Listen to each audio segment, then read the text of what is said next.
حضرت فرقد ایک صحابی تھے، اور یہ وہ صحابی ہیں جنہوں نے حضرت عمر کے زمانے میں موصل کا علاقہ فتح کیا تھا.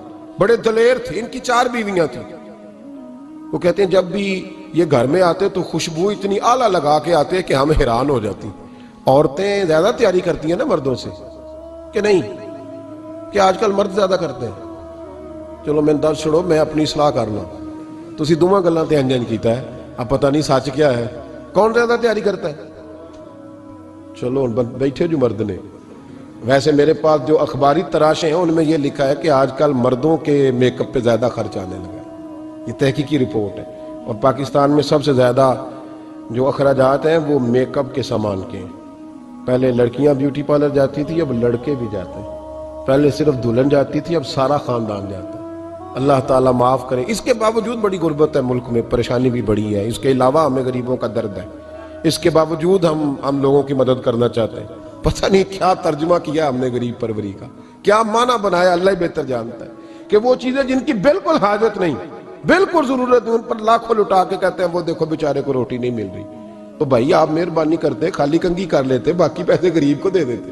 لیکن چلے معیار ہے نا ہمارا اپنا معیار ہے، اس پر میں جاتا نہیں، بات نہیں کرتا. نبی کریم علیہ السلام کہ صحابی ان کی ازواج کہتی ہیں کہ اب عورتیں زیادہ تیاری کیا کرتی تھیں، لیکن وہ جب گھر آتے نا تو اتنی خوشبو لگاتے. کہتی ہم چاروں مل کے کوشش کرنے لگی، ڈھونڈنے لگی کہ وہ خوشبو کا پتہ کریں جو یہ لگاتا ہے. ہم نے بازار سارے تلاش کر لی.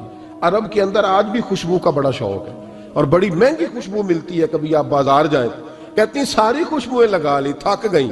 ایک دن چاروں سوتنے مل کے بیٹھی، کہنے لگی ہم نہیں اس کا مقابلہ کر سکتے، آج پوچھ ہی لے کہاں سے خوشبو لگاتا ہے. پوچھ ہی لیتے ہیں، چلو بات ہی ختم ہو جائے، پوچھ لیں.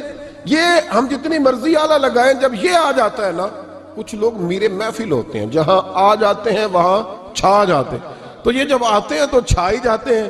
کیا کریں؟ اس طرح کا میرے محفل ہے، کیا کریں اس کا؟ فرمانے لگی ایک دن چاروں سوتنوں نے مل کے ان کو بٹھا لیا. کہنے لگی بتاؤ تو صحیح خوشبو کون سی لگاتے ہو؟ کہنے لگے کوئی بھی نہیں، کبھی لگائی نہیں، آج تک نہیں لگائی. تو کہتے ہیں بیویاں کہنے لگی صحابہ تو غلط بیانی نہیں کرتے، پر آپ کیا بات کر رہے ہیں، یہ کیسے ہو سکتا ہے کہ آپ آتے ہیں تو ہم حیران ہو جاتی ہیں. فرمانے لگے جس دن کی تم لگی ہوئی ہو نا میری خوشبو کا مقابلہ کر دے، مجھے پہلے دن کا ہی پتا ہے. تو میں نے کہا چلو زور لگا ہی لیں، دیکھ ہی لیتے ہیں کہاں تک بات جاتی ہے تمہارے پاس جتنا زور لگا لو. بہرحال میں اللہ کی قسم اٹھا کے کہتا ہوں کبھی نہیں لگائی. تو بیویاں کہنے لگی پھر بتا تو صحیح، تو ایک دلیر آدمی ہے، اور جو دلیر لوگ ہوتے ہیں وہ خوشبوؤں کے اور کپڑوں کے اور ان چیزوں میں زیادہ وقت نہیں لگاتے، ان کے تو مشن اور طرح کے ہوتے ہیں. آپ تو مجاہد قسم کے آدمی ہیں، پر ہر وقت خوشبو آتی ہے. تو حضرت فرقد رو پڑے، کہنے لگے بیمار ہو گیا تھا، لاچار ہو گیا. حکیموں طبیبوں نے انکار کر دیا.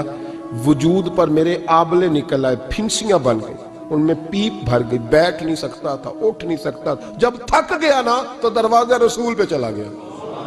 جب تھک گیا طبیبوں کا تھکایا ستایا حضور کی بارگاہ میں، کہا محبوبہ دیکھے تو صحیح میرا کیا حال ہے. حضور ذرا دیکھ کے، چل نہیں سکتا، سو نہیں سکتا، بیٹھ نہیں سکتا، تیرے علاوہ غم کسے بتاؤں. کہتے ہیں حضور نے فرمایا 70 ڈھانپ لے، باقی سارے کپڑے اتار دے. 70 ڈھانپ لے.